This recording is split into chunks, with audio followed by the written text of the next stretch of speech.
어디로 가는 거야? 잘 모르겠어. 회사 방향이 아닌 건 확실해. 버스는 서울 외곽으로 향했습니다. 약 40분 정도 가서 도훈이 내렸습니다.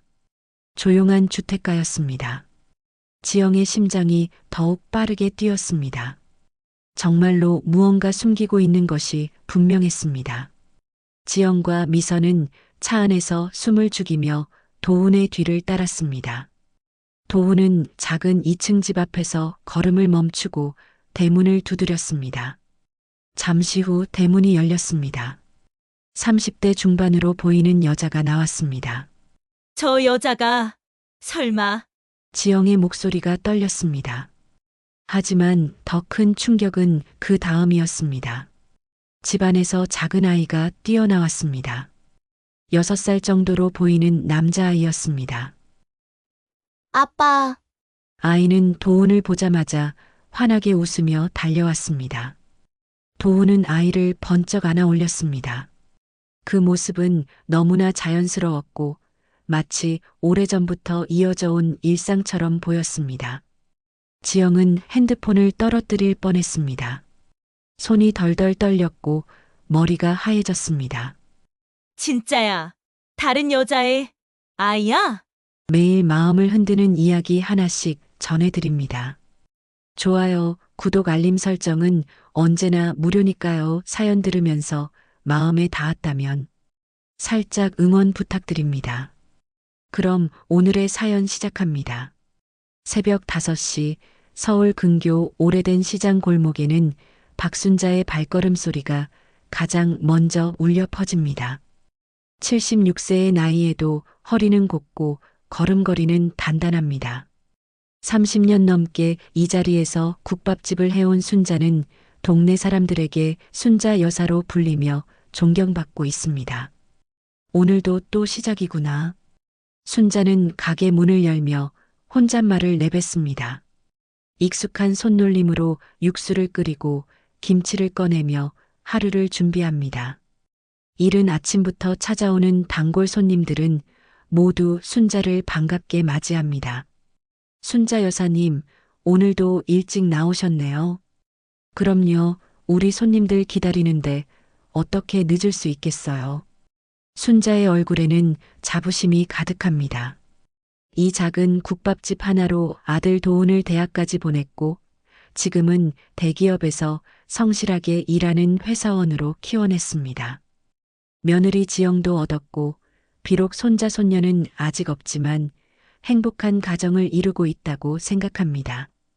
우리 도훈이 같은 아들 두면 인생 다 산 거지 뭐. 순자는 국밥을 끓이며 뿌듯해합니다. 아들은 매일 아침 정장을 말끔히 차려입고 출근하는 모습이 든든하기만 합니다. 회사에서도 인정받는 직원이라고 하니 더욱 자랑스럽습니다. 점심시간이 되자 가게는 손님들로 북적입니다. 근처에서 일하는 직장인들, 시장에서 장사하는 상인들이 모두 순자의 국밥을 찾습니다. 뜨끈한 국밥 한 그릇이면 든든한 한 끼가 되니까요. 순자 여사님 국밥은 정말 예술이에요. 언제 먹어도 변하지 않는 맛이라니까요. 고맙습니다.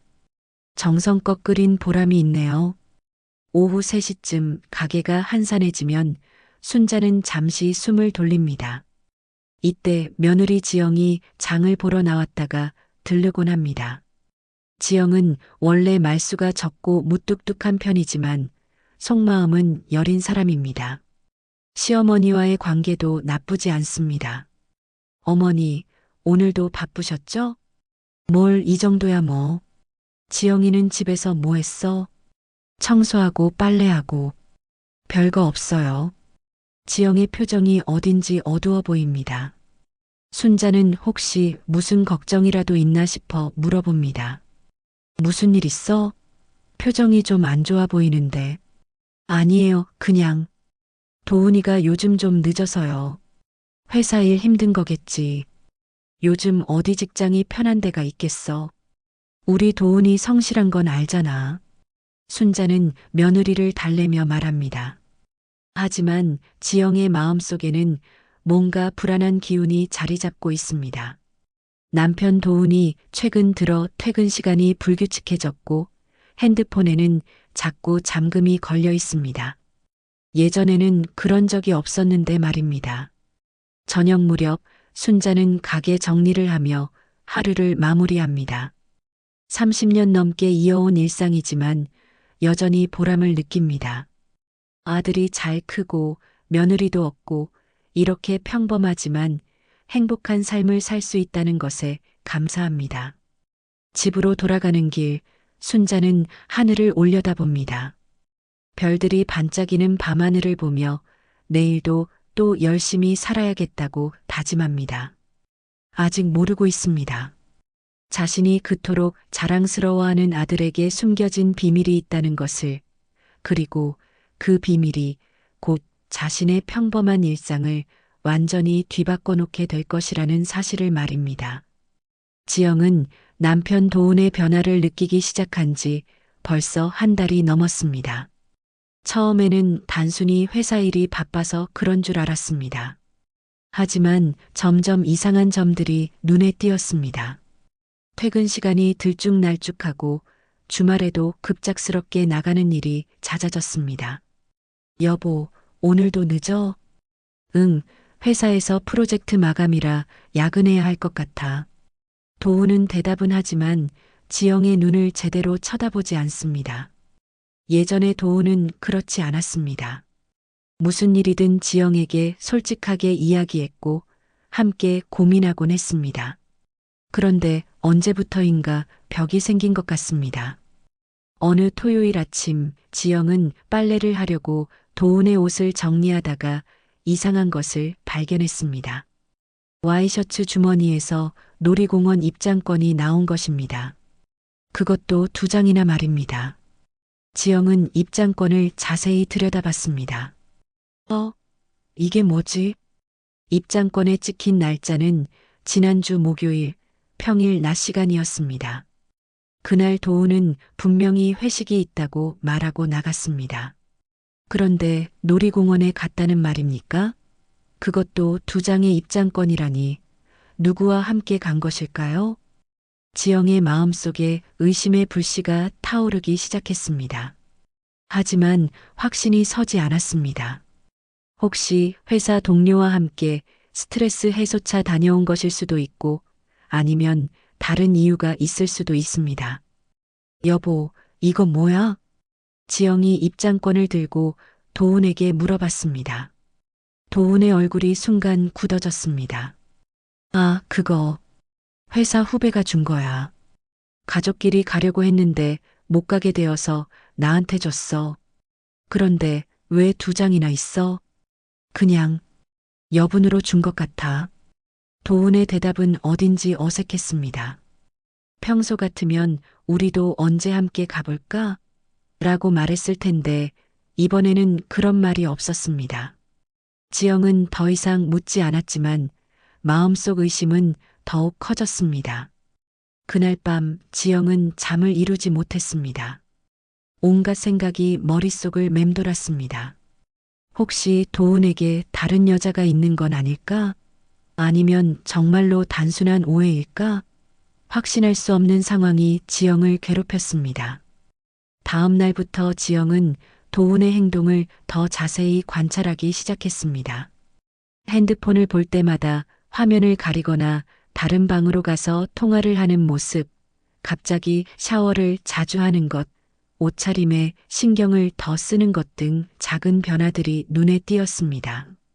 일주일 후 지영은 결심을 했습니다. 직접 확인해 보기로 한 것입니다.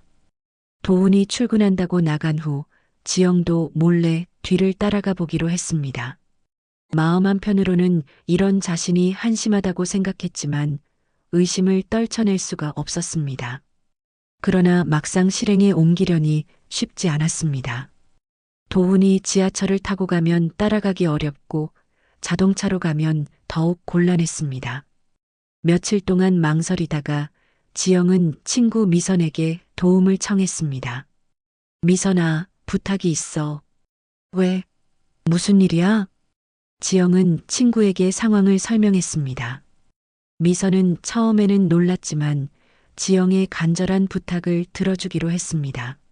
알았어. 내가 차로 데려다 줄게. 근데 정말 괜찮을까? 혹시 오해일 수도 있잖아. 그래도 확인은 해봐야겠어. 이렇게 의심하면서 사는 것보다는 낫잖아. 드디어 그날이 왔습니다. 도훈이 평소와 같이 출근한다고 나선 후 지영은 미선의 차를 타고 남편을 뒤따랐습니다. 가슴이 두근거렸고 손에는 식은땀이 났습니다. 진실을 알고 싶으면서도 두려웠습니다. 도훈은 지하철역 방향으로 가는 것이 아니라 반대편으로 걸어갔습니다. 그리고 버스를 탔습니다. 지영과 미선은 조심스럽게 그 버스를 따라갔습니다. 어디로 가는 거야? 잘 모르겠어. 회사 방향이 아닌 건 확실해.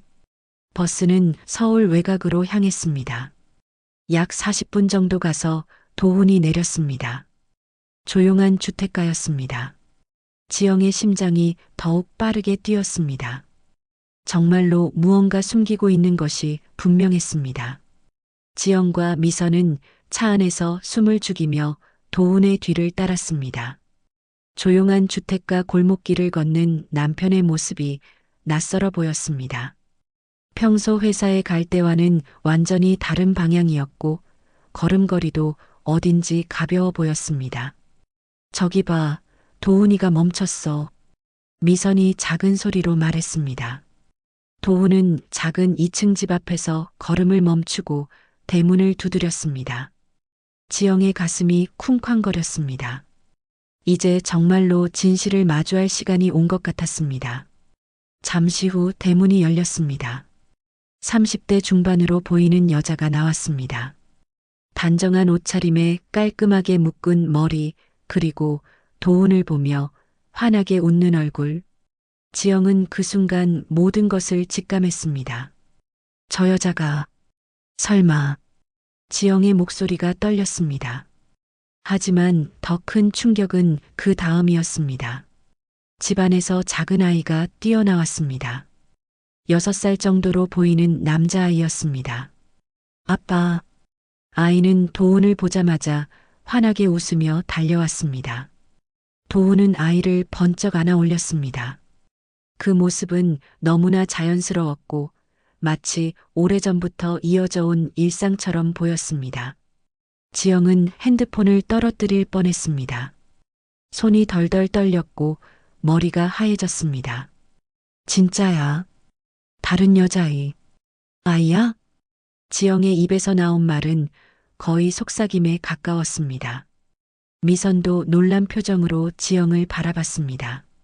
지영아, 진정해. 혹시 조카일 수도 있잖아. 하지만 지영은 알고 있었습니다. 도훈에게는 형제자매가 없었고 친척 중에 그런 나이의 아이도 없었습니다. 그리고 무엇보다 아이가 아빠라고 부르는 소리를 똑똑히 들었습니다. 도훈은 아이와 함께 집 안으로 들어갔습니다. 여자도 함께 들어가면서 대문이 닫혔습니다. 지영은 한동안 그 집을 멍하니 바라보고만 있었습니다. 지영아, 어떻게 할 거야? 모르겠어. 정말 모르겠어. 지영은 그 자리에서 어머니 박순자에게 이 사실을 말해야 할지 고민했습니다. 하지만 순자의 충격을 생각하니 쉽게 말을 꺼낼 수가 없었습니다. 76세의 시어머니가 이런 사실을 알게 되면 기절할지도 모른다는 생각이 들었습니다. 일단 집으로 가자. 나 혼자 더 알아봐야겠어. 집으로 돌아온 지영은 혼자만의 시간이 필요했습니다. 미선이 걱정스럽게 물어봤지만 지영은 혼자 있고 싶다고 했습니다. 방에 들어가서 침대에 주저앉은 지영은 눈물이 쏟아졌습니다. 결혼한 지 5년 지영은 도훈을 믿고 살았습니다. 비록 아이는 없었지만 서로 사랑하며 평범하게 행복한 부부라고 생각했습니다. 그런데 이게 무슨 일입니까? 남편에게 다른 여자가 있을 뿐만 아니라 아이까지 있다니. 언제부터였을까? 결혼 전부터? 아니면 결혼 후에? 온갖 생각이 머릿속을 스쳐 지나갔습니다. 도훈의 최근 행동들이 이제야 이해가 되었습니다. 늦은 퇴근, 잠긴 핸드폰, 갑작스러운 외출, 모든 것이 이 때문이었습니다. 다음 날부터 지영은 본격적으로 조사를 시작했습니다. 친구 미선의 도움을 받아 그 여자에 대해 알아보기로 했습니다. 미선의 지인 중에 사설 탐정 일을 하는 사람이 있었습니다. 정말로 조사를 해볼 거야? 응, 정확히 알아야겠어. 그래야 어떻게 할지 결정할 수 있을 것 같아. 일주일 후 조사 결과가 나왔습니다. 그 여자의 이름은 미영이었고 나이는 35세였습니다. 현재 혼자 살고 있으며 결혼한 적도 재혼한 적도 없었습니다.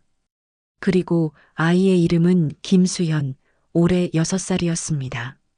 지영이 가장 놀란 것은 아이의 성이 김이라는 점이었습니다. 도훈의 성과 같았습니다. 그리고 미영이라는 이름도 어딘지 익숙했습니다. 미영, 어디서 들어본 이름 같은데. 지영은 곰곰 생각해 봤습니다. 그러다가 문득 떠오른 것이 있었습니다.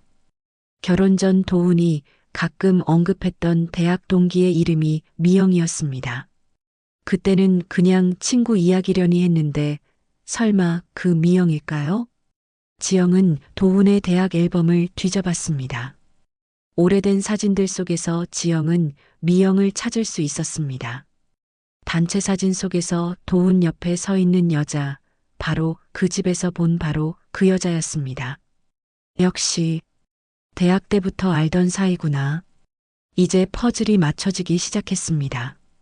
도훈과 미영은 대학 동기였고 아마도 연인 사이였을 것입니다. 그런데 왜 지금까지 이 사실을 숨겨왔을까요? 그리고 아이는 언제 생긴 것일까요? 지영은 더 정확한 정보가 필요했습니다. 며칠 후 지영은 직접 그 집 근처에 가서 미영과 아이를 관찰하기로 했습니다. 위험한 일이었지만 진실을 알고 싶은 마음이 더 컸습니다. 오후 3시쯤 미영과 아이가 집에서 나왔습니다. 아이는 유치원에서 돌아오는 길인 것 같았습니다. 지영은 멀리서 그들을 지켜봤습니다. 수연아, 오늘 유치원에서 뭐 했어? 그림 그렸어요. 아빠 그림 그렸어요. 아이의 맑은 목소리가 지영의 귀에 들렸습니다. 그 순간 지영의 마음은 더욱 복잡해졌습니다. 아이에게는 아무 죄가 없는데 이 상황이 너무 억울하고 화가 났습니다. 지영은 며칠 동안 미영과 수연을 멀리서 지켜봤습니다. 그들의 일상을 관찰하면서 더 많은 것을 알게 되었습니다. 미영은 매일 오후 3시에 수연을 유치원에서 데려오고 주말에는 근처 공원에서 함께 시간을 보냈습니다. 평범한 모자의 모습이었지만 지영에게는 견디기 힘든 현실이었습니다. 어느 날 지영은 용기를 내서 미영과 수연에게 다가가기로 결심했습니다. 우연히 마주친 것처럼 자연스럽게 접근해서 더 자세한 정보를 얻고 싶었습니다. 심장이 두근거렸지만 진실을 알기 위해서는 필요한 일이었습니다. 안녕하세요. 혹시 이 근처에 사세요? 지영이 공원에서 놀고 있는 수연에게 말을 걸었습니다. 수연은 낯선 사람에게 조금 경계하는 듯 했지만 예의 바르게 대답했습니다. 네, 저기 집에 살아요. 수연이 가리킨 방향은 바로 지영이 도훈을 목격했던 그 집이었습니다. 미영이 다가와서 수연을 보호하려는 듯 옆에 섰습니다. 실례합니다. 저는 이 근처로 이사 오려고 알아보고 있는데 동네가 어떤지 궁금해서요. 지영은 최대한 자연스럽게 말했습니다. 미영은 조금 경계하는 표정이었지만 친절하게 대답해 주었습니다. 아, 그러시구나. 여기는 조용하고 살기 좋은 곳이에요. 특히 아이 키우기에는 정말 좋아요. 아이가 몇 살이에요? 정말 예쁘네요. 6살이에요. 수연이라고 해요. 수연이구나. 아빠 닮았나요? 엄마 닮았나요? 지영의 질문에 수연이 환하게 웃으며 대답했습니다. 아빠 닮았어요. 엄마가 항상 아빠 닮았다고 해요. 그 순간 지영의 가슴이 철렁했습니다. 정말로 도훈의 아이가 맞는 것 같았습니다. 미영은 조금 당황하는 듯 했지만 자연스럽게 화제를 돌렸습니다. 수연아, 집에 가서 숙제해야지. 네, 엄마. 수연과 미영이 집으로 들어가는 것을 보며 지영은 더 큰 충격을 받았습니다. 이제 의심이 아니라 확신이 되었습니다. 수연은 정말로 도훈의 아이였습니다. 다음 날 지영은 미선에게 도움을 요청했습니다. 더 정확한 정보가 필요했습니다.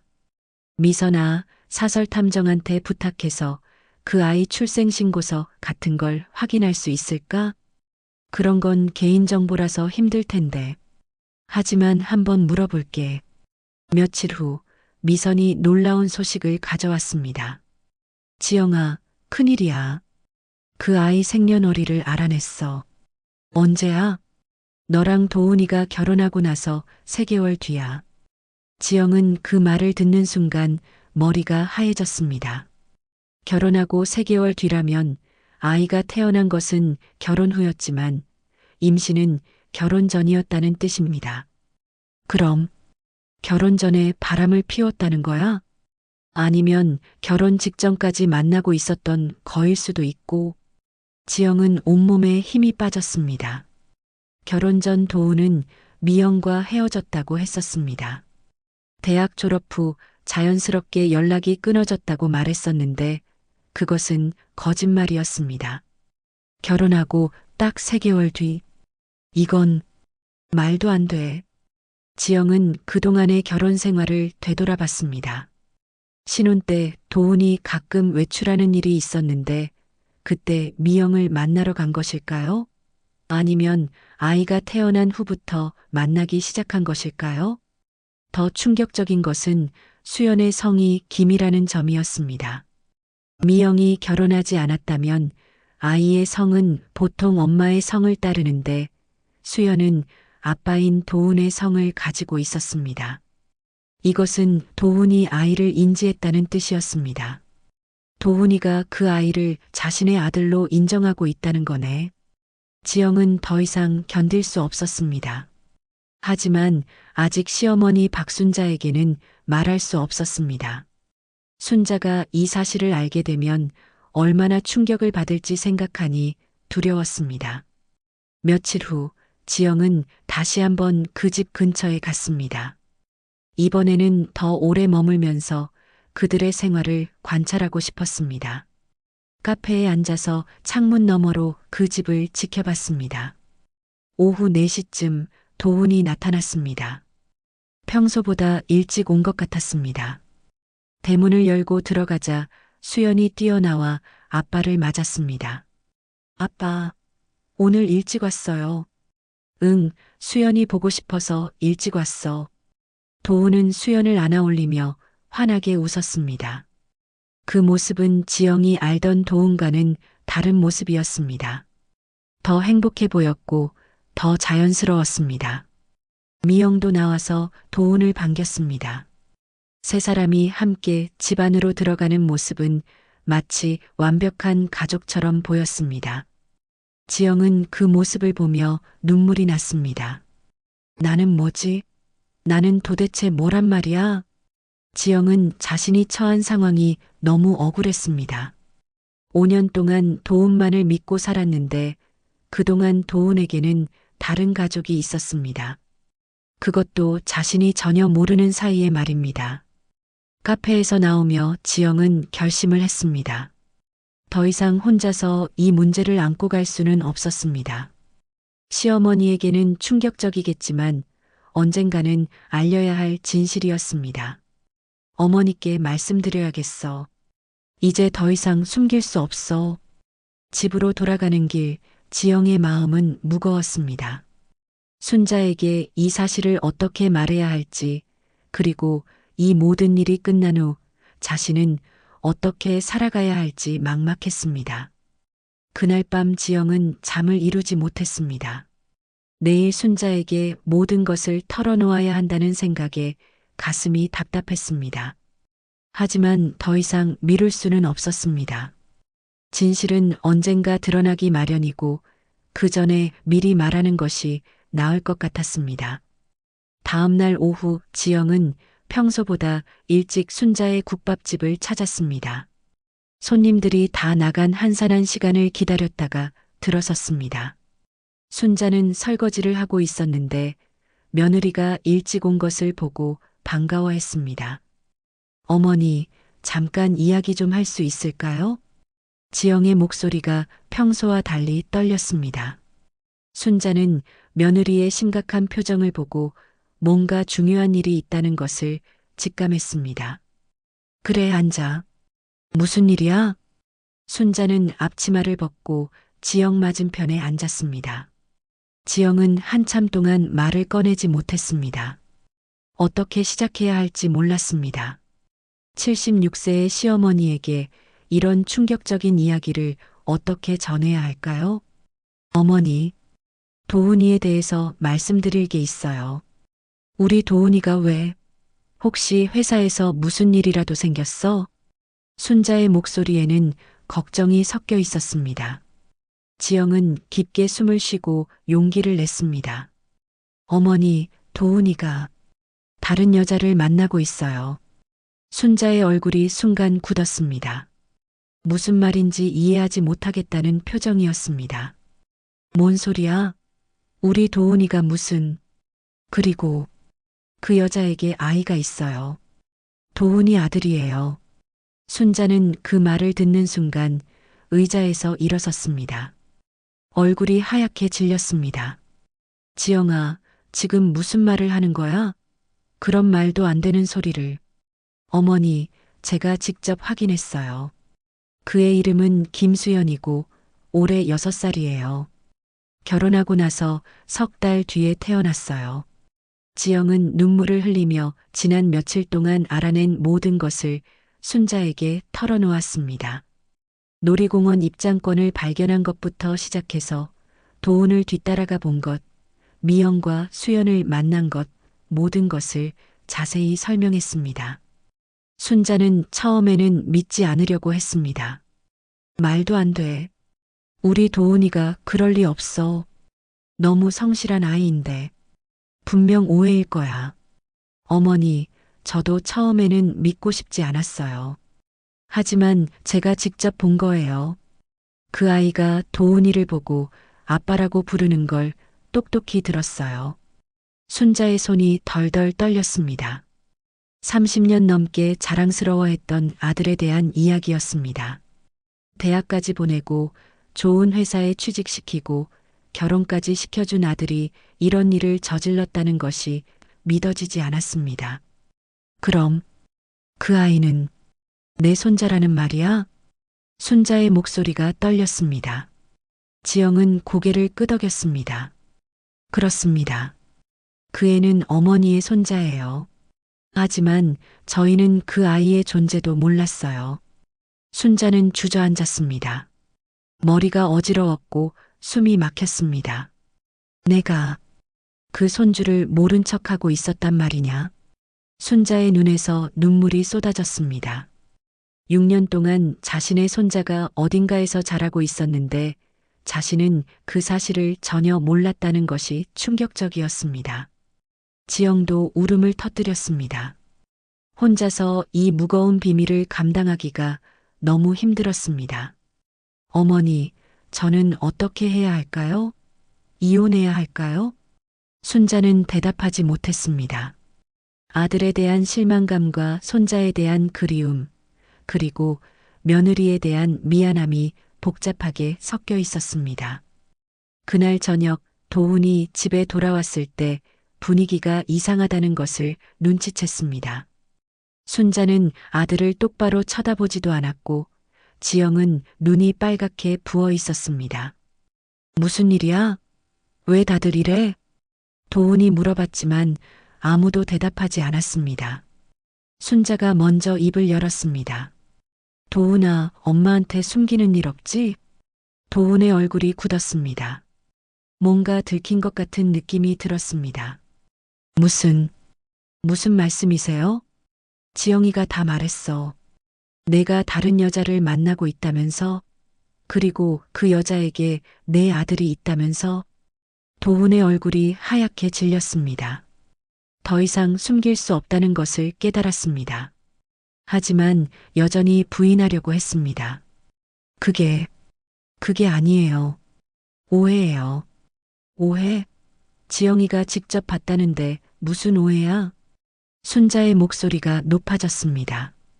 지영도 참지 못하고 말했습니다. 당신 회사 간다고 하고 그 집에 가서 그 아이랑 놀고 온 거 다 봤어요. 그 아이가 당신을 아빠라고 부르는 것도 들었어요. 도훈은 더 이상 변명할 수 없었습니다. 고개를 숙이고 침묵했습니다. 그 침묵이 모든 것을 인정하는 것이었습니다. 순자는 그 순간 모든 힘이 빠졌습니다. 30년 넘게 키운 아들이 이런 일을 저질렀다는 것이 믿어지지 않았습니다. 도훈아, 엄마가 너를 어떻게 키웠는데 어떻게 이럴 수가 있니? 순자의 목소리는 절망으로 가득했습니다. 도훈은 여전히 고개를 들지 못했습니다. 지영은 더 이상 참을 수 없었습니다. 저는 친정에 가 있을게요. 당분간 얼굴 보기 싫어요. 지영은 짐을 챙겨서 집을 나갔습니다. 순자는 아들과 단둘이 남았지만 도훈과 말을 나누고 싶지 않았습니다. 엄마는 가게 일이 있으니까 먼저 가겠다. 순자도 집을 나섰습니다. 도훈은 텅 빈 집에 혼자 남겨졌습니다. 그날 밤 순자는 가게에서 밤을 보냈습니다. 집에 들어가기가 싫었습니다. 30년 넘게 운영해온 국밥집에서 하룻밤을 보내며 지금까지의 인생을 되돌아봤습니다. 내가 뭘 잘못했을까? 아들을 어떻게 잘못 키웠을까? 순자는 자신을 탓했습니다. 하지만 동시에 어딘가에 있을 손자 수연이 생각났습니다. 6년 동안 할머니도 모르는 채로 자라온 그 아이가 불쌍했습니다. 사흘이 지났습니다. 순자는 가게 문을 열지 않고 방에만 틀어박혀 있었습니다. 평생 하루도 쉬지 않고 일해온 순자였는데 처음으로 가게를 닫은 것입니다. 단골 손님들이 걱정되어 문을 두드려도 나오지 않았습니다. 지영은 친정에 가 있으면서 이혼을 진지하게 고려하고 있었습니다. 친정 어머니도 이 상황을 알고 나서 크게 화를 냈습니다. 그런 남자와 무슨 살림을 더 하겠다는 거니? 당장 이혼해라.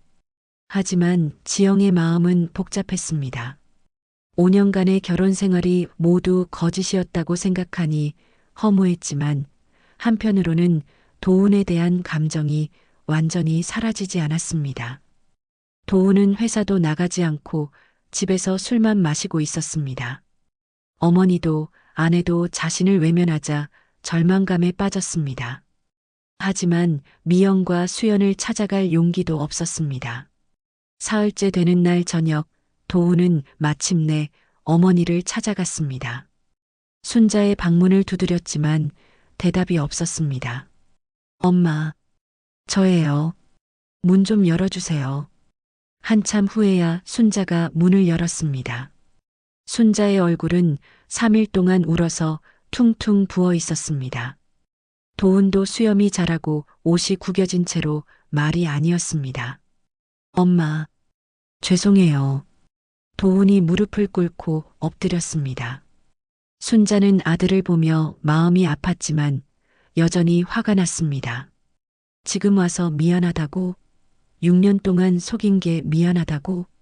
엄마, 설명할 기회를 주세요. 제발이요. 순자는 한숨을 쉬며 아들을 방 안으로 들여보냈습니다. 더 이상 피할 수는 없었습니다. 진실을 들어야 했습니다. 말해봐. 언제부터였어? 왜 엄마한테 숨겼어? 도훈은 눈물을 흘리며 모든 것을 털어놓기 시작했습니다. 엄마, 미영이는 대학 때 만난 여자친구였어요. 졸업하고 나서도 계속 만났어요. 그럼 지영이랑 결혼하기 전까지? 네. 하지만 결혼하면서 깨끗이 정리하려고 했어요. 미영이한테도 이제 만날 수 없다고 말했어요.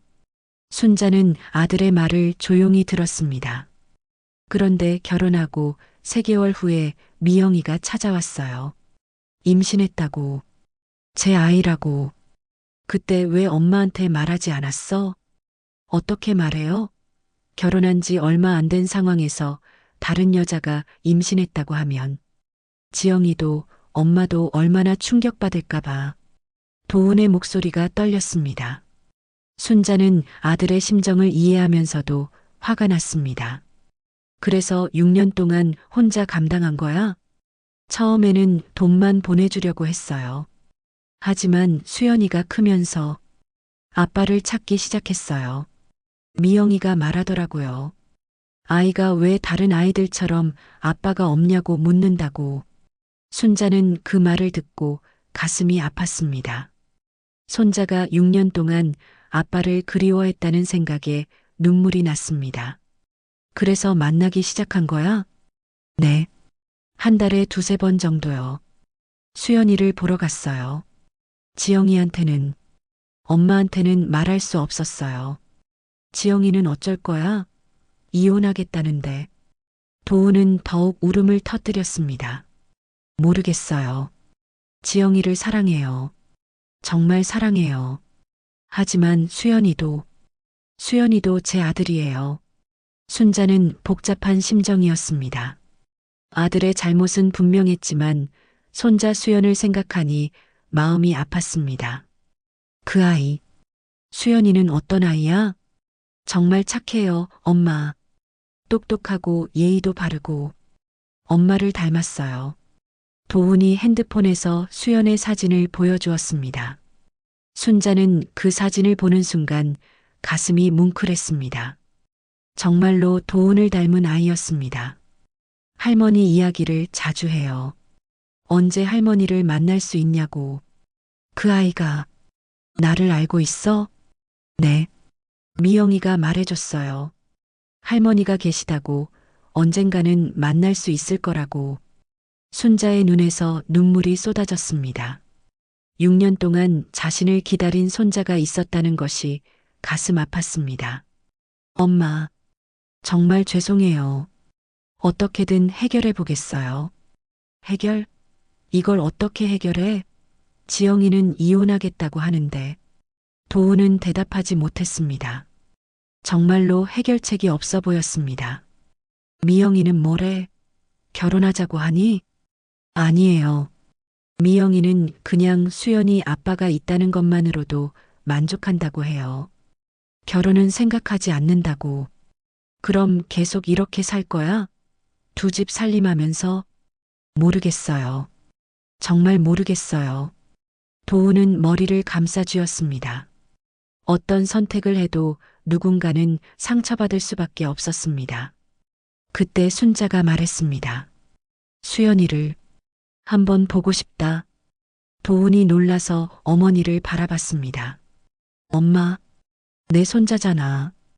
6년 동안 못 본 손자를 한번 보고 싶어. 순자의 목소리에는 그리움이 가득했습니다. 화가 나고 실망스럽지만 손자에 대한 그리움은 어쩔 수 없었습니다. 하지만 지영이 일은 지영이가 결정할 일이야. 나는 그냥 내 손자를 보고 싶을 뿐이야. 도훈은 잠시 망설이다가 고개를 끄덕였습니다. 알겠어요. 미영이한테 말해볼게요.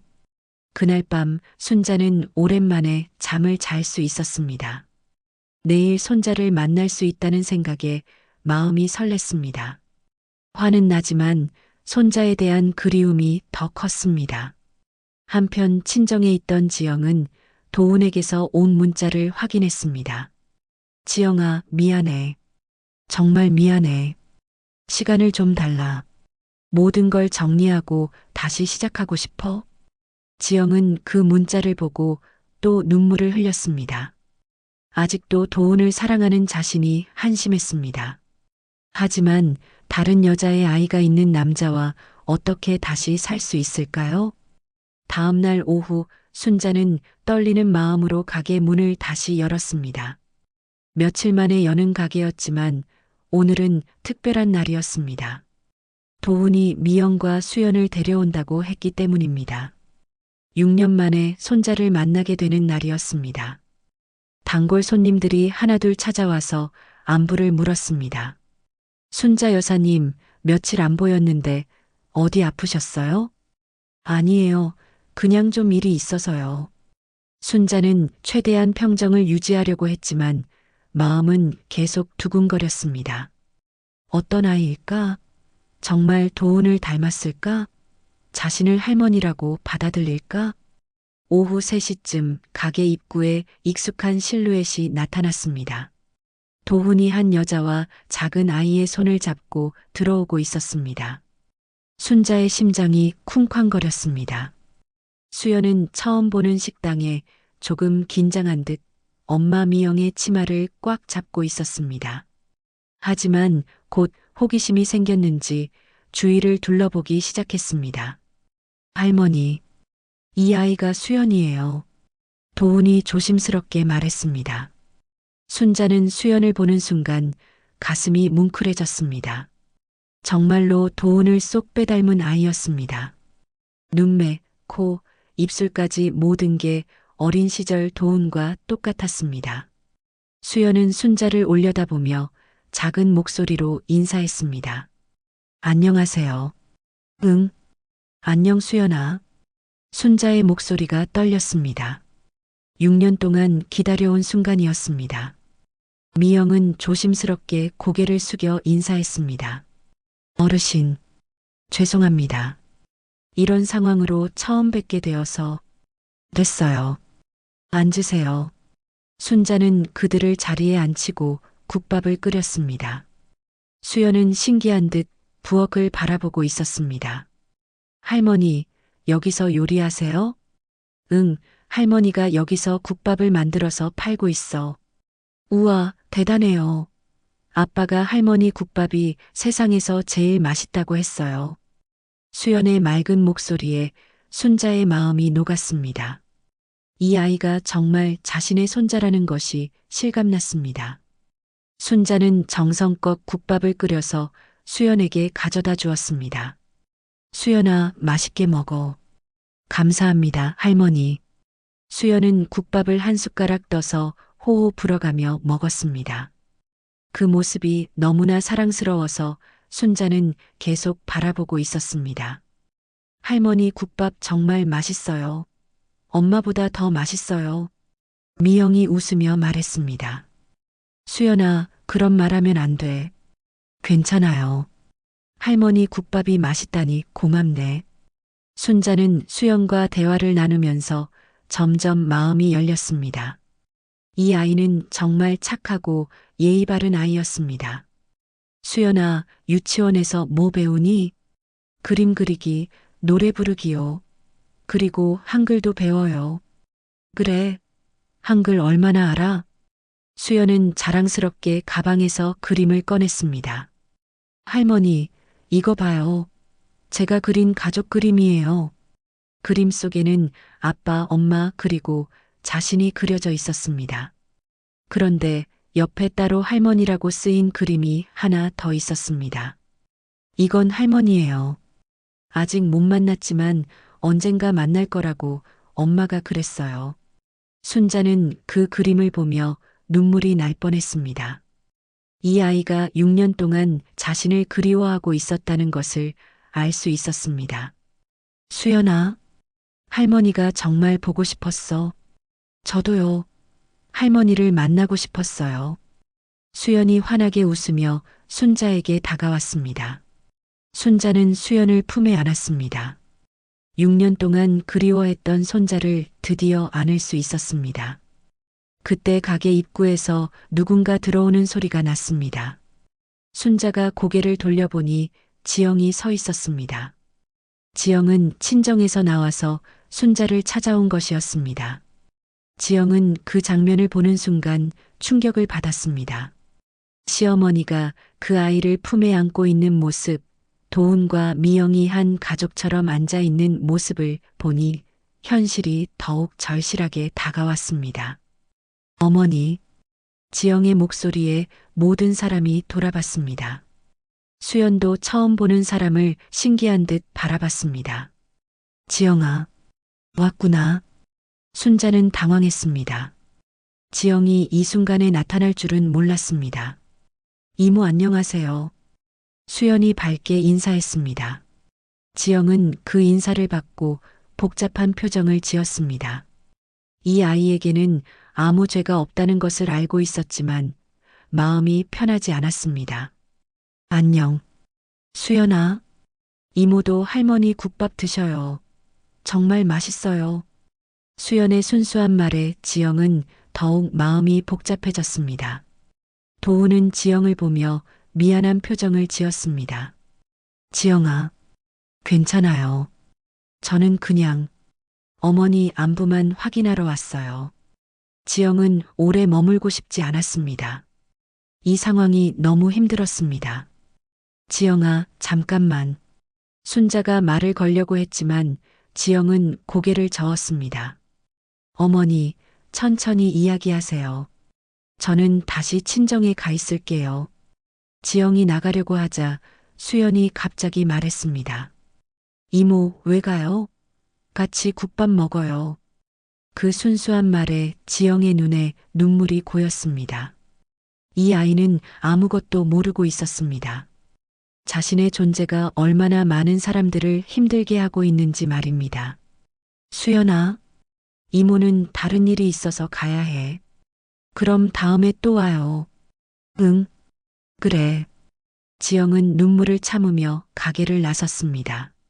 밖에서 한참을 울었습니다. 그 아이가 너무 순수하고 착해서 더욱 마음이 아팠습니다. 가게 안에서는 어색한 침묵이 흘렀습니다. 미영이 조심스럽게 말했습니다. 어르신, 저희가 가는 게 좋을 것 같아요. 아니에요. 조금 더 있어요.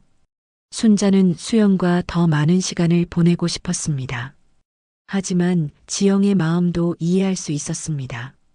수연은 할머니가 슬퍼 보인다는 것을 눈치챘습니다. 할머니, 왜 슬퍼요? 아니야, 수연아. 할머니는 너를 만나서 기뻐. 정말요? 그럼 웃어요. 수연이 순자의 손을 잡으며 말했습니다. 순자는 억지로라도 웃어 보였습니다. 그로부터 석 달이 지났습니다. 박순자의 국밥집은 다시 활기를 찾았습니다. 하지만 이전과는 조금 다른 모습이었습니다. 가끔씩 수연이 미영과 함께 찾아와서 할머니와 시간을 보냈기 때문입니다. 순자는 수연을 만날 때마다 행복했습니다.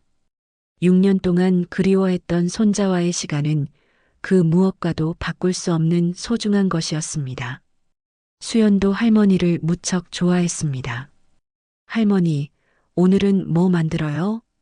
수연이가 좋아하는 계란말이 해줄까? 와, 좋아요. 수연은 할머니 옆에서 요리하는 모습을 신기하게 바라봤습니다. 때로는 작은 일들을 도와주기도 했습니다. 김치를 옮겨주거나 젓가락을 정리하거나 그런 소소한 일들이 순자에게는 큰 기쁨이었습니다. 도훈은 여전히 복잡한 상황에 있었습니다. 회사는 다니고 있었지만 집에서는 지영과 대화가 거의 없었습니다. 지영은 친정과 집을 오가며 아직 결정을 내리지 못하고 있었습니다. 어느 날 저녁 지영이 집으로 돌아왔습니다. 며칠 만에 보는 남편의 모습은 많이 야위어 보였습니다. 지영아, 고생 많았어. 응. 지영의 대답은 여전히 차가웠습니다. 하지만 예전보다는 조금 부드러워진 것 같았습니다. 어떻게 할 생각이야? 도훈이 조심스럽게 물어봤습니다. 지영은 한참 동안 대답하지 않았습니다. 모르겠어. 정말 모르겠어. 지영아, 미안해. 정말 미안해. 미안하다고 해서 달라지는 게 있어? 지영의 목소리에는 여전히 상처가 남아 있었습니다. 도훈은 더 이상 변명하지 않았습니다. 한편 미영은 수연과 단둘이 조용한 시간을 보내고 있었습니다. 수연이 할머니 이야기를 자주 하는 것을 보며 마음이 복잡했습니다. 엄마, 할머니가 정말 좋아요. 그래. 수연이가 좋아하니까 엄마도 기뻐. 할머니 집에서 살면 안 돼요? 수연의 순수한 질문에 미영은 당황했습니다. 수연아, 그건 조금 복잡한 일이야. 왜요? 아빠도 있고 할머니도 있으면 좋잖아요. 미영은 수연에게 어떻게 설명해야 할지 몰랐습니다. 아직 어린 수연에게는 어른들의 복잡한 사정을 이해하기 어려웠습니다. 어느 토요일 오후 순자는 수연과 함께 시장 구경을 나갔습니다. 오랜만에 손자와 단둘이 보내는 시간이었습니다. 할머니, 이건 뭐예요? 이건 호떡이야. 수연이 먹어볼래? 네. 순자는 수연에게 호떡을 사주며 행복한 시간을 보냈습니다. 주변 상인들도 수연을 귀여워했습니다. 순자 여사님, 손자 정말 예쁘게 생겼네요. 그러게요. 우리 도훈이 어릴 때 그대로예요. 순자는 자랑스럽게 대답했습니다. 하지만 마음 한편으로는 복잡했습니다. 이 행복한 시간이 언제까지 계속될 수 있을까 하는 걱정이 있었습니다. 집으로 돌아가는 길에 수연이 물어봤습니다. 할머니, 아빠가 왜 우리랑 같이 안 살아요? 순자는 그 질문에 어떻게 대답해야 할지 몰랐습니다. 수연아, 어른들에게는 복잡한 일들이 있어. 그럼 언제 같이 살 수 있어요? 글쎄, 할머니도 잘 모르겠어. 순자의 목소리가 조금 슬퍼졌습니다.